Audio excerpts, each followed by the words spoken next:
Lava Jato e Moro atuaram para expor dados sigilosos sobre Venezuela, mostram mensagens.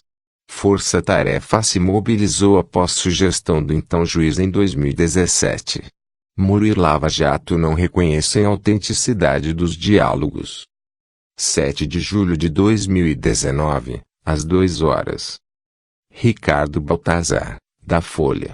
Amanda Eldi, do The Intercept Brasil. Integrantes da Força-Tarefa da Operação Lava Jato se mobilizaram para expor informações sigilosas sobre corrupção na Venezuela após receber uma sugestão do então juiz federal Sergio Moro em agosto de 2017, segundo mensagens privadas trocadas pelos procuradores na época.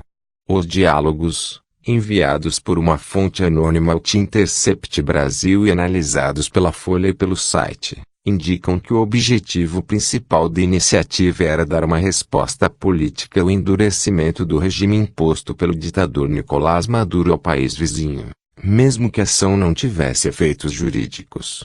As mensagens mostram que a Procuradoria-Geral da República e a Força-Tarefa de Curitiba dedicaram meses de trabalho ao projeto, chegaram a trocar informações com procuradores venezuelanos perseguidos por Maduro e vasculharam contas usadas pelo Odebrecht para pagar suborno a autoridades do regime na Suíça.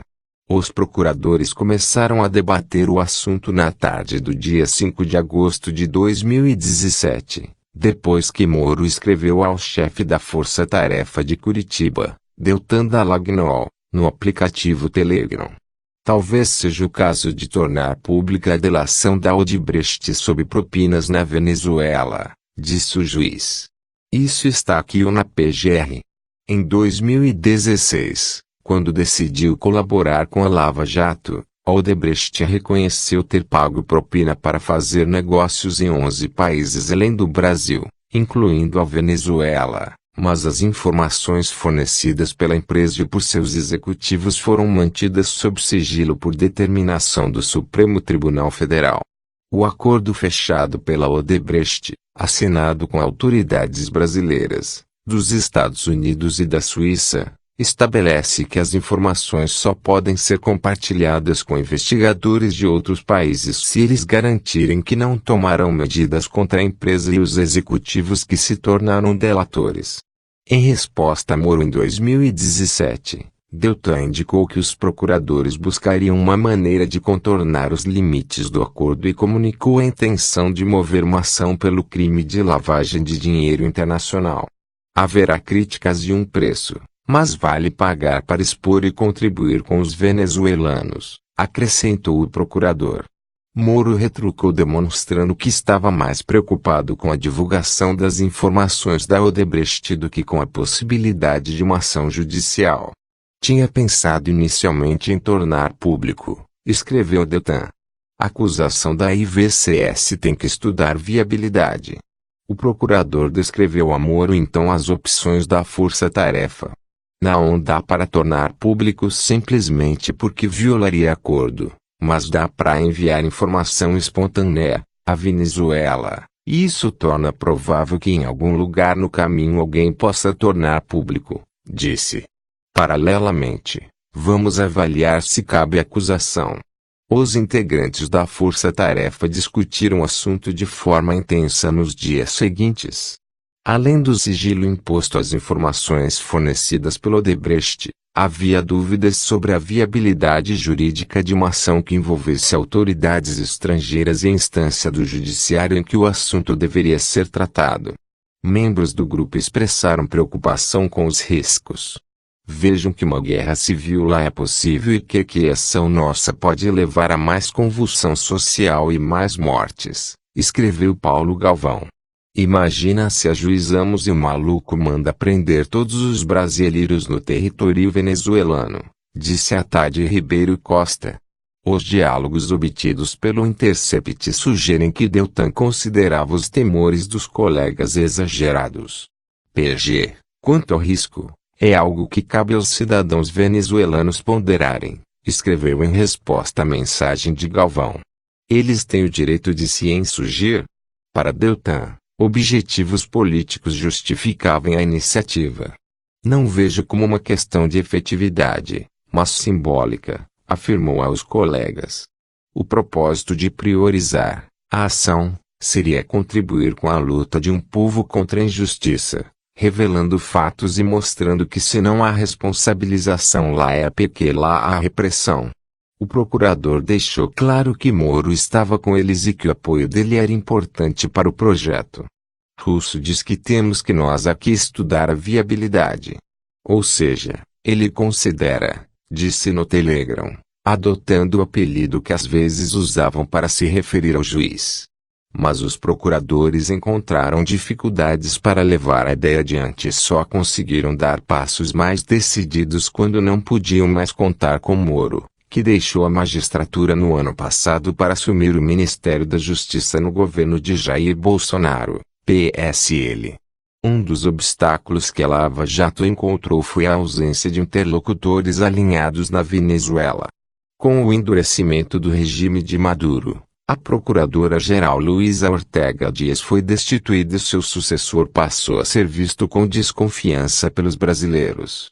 Acusada de chefiar um esquema de extorsões com o marido, a procuradora deixou a Venezuela após a destituição e buscou refúgio na Colômbia. Ela diz que passou a ser perseguida por Maduro porque estava investigando as relações da Odebrecht com ele. Poucos dias depois de se exilar, Ortega viajou para o Brasil para fazer contato com a Procuradoria-Geral da República, trocar informações e, de acordo com as mensagens obtidas pelo Intercept, buscar maneiras de cooperar com a Lava Jato mesmo após seu afastamento. Assistimos a um estupro institucional do Ministério Público venezuelano, disse o então Procurador-Geral Rodrigo Janot, ao recebê-la em Brasília. Sem independência, o Ministério Público do nosso vizinho ao norte não tem mais condições de conduzir investigações criminais ou atuar em juízo com isenção.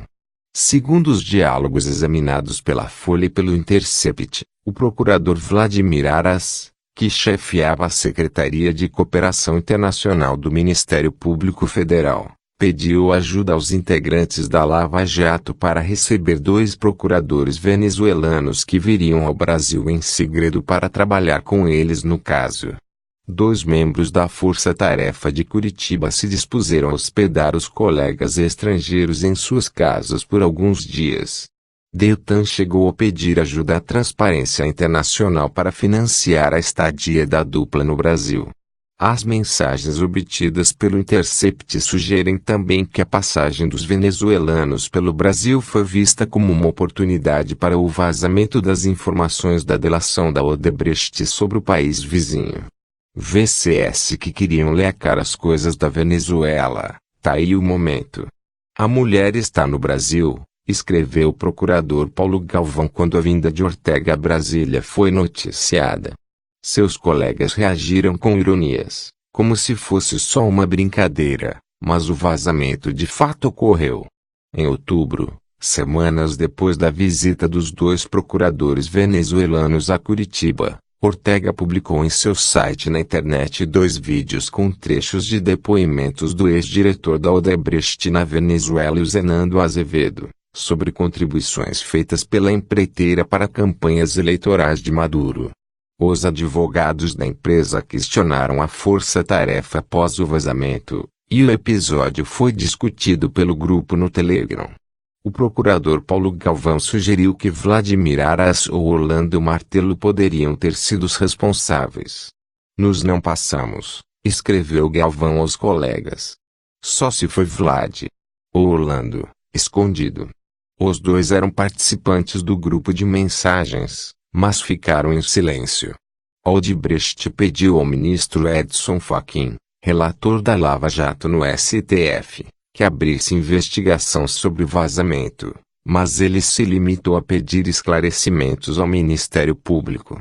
Há um mês, a procuradora-geral Raquel Dodge informou que há um inquérito sigiloso na primeira instância da Justiça Federal, em Brasília.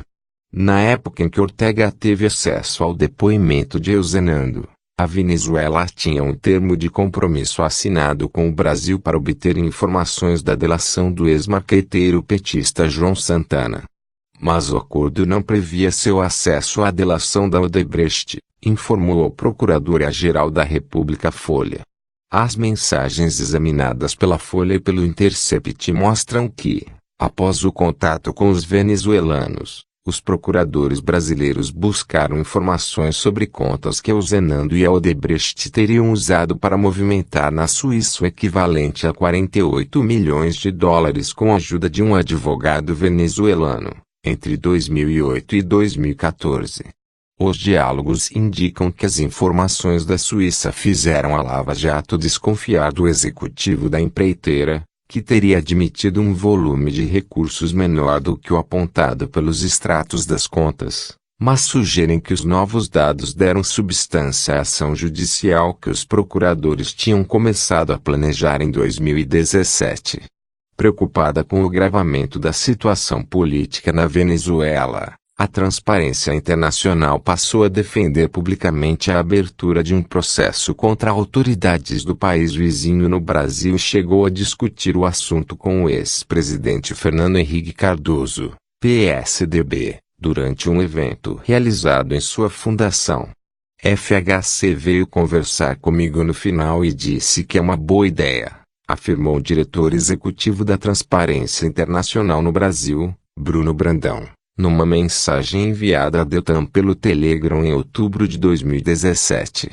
Os diálogos obtidos pelo Intercept indicam, porém, que a iniciativa da Lava Jato encontrou resistências neste ano no Supremo e na Justiça Federal do Paraná, em procedimentos que ainda tramitam em caráter sigiloso. De acordo com uma das mensagens, o juiz Luiz Antônio Bonatti, que substituiu Moro na condução dos processos da Lava Jato em Curitiba, comunicou aos procuradores em abril deste ano que o caso venezuelano não compete à sua jurisdição, por não haver conexão com a corrupção na Petrobras.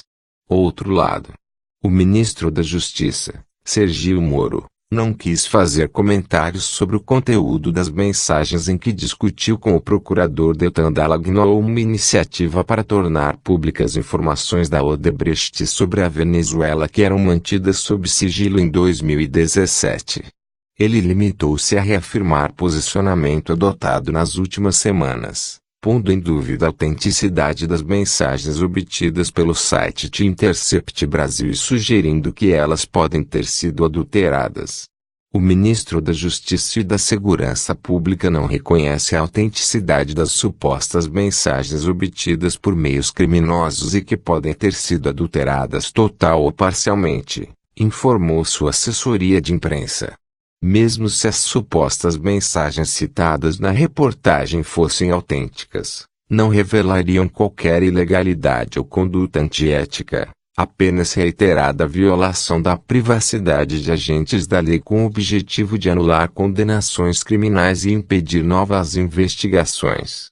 A força-tarefa da Operação Lava Jato em Curitiba seguiu a mesma linha. O material apresentado pela reportagem não permite verificar o contexto e a veracidade das mensagens, afirmou sua assessoria. A Operação Lava Jato é sustentada com base em provas robustas e em denúncias consistentes, já analisadas por diversas instâncias do Judiciário, acrescentou. Os integrantes da força-tarefa pautam suas ações profissionais e pessoais pela ética e pela legalidade. A Procuradoria-Geral da República afirmou que não se manifestará sobre o assunto, assim como a Odebrecht. A advogada Carla Domenico não quis comentar as citações ao ex-diretor da empresa Zenando Azevedo, que coopera com a Lava Jato e é seu cliente.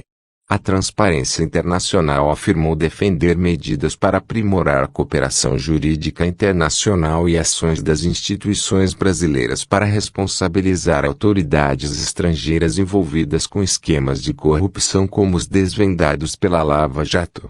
Além de consolidar sua liderança internacional no enfrentamento da corrupção, o Brasil pode estabelecer importante jurisprudência contra a impunidade em nações institucionalmente mais frágeis, incluindo ditaduras que se valem sistematicamente da corrupção para sua manutenção no poder, disse a organização. O caso da Venezuela talvez seja um dos mais graves no contexto internacional da Lava Jato, pois a reação do governo local contra os procuradores responsáveis pelas investigações dos crimes revelados pelos brasileiros foi tão extrema que resultou no exílio destas autoridades, com suas vidas e as de seus familiares ameaçadas, acrescentou.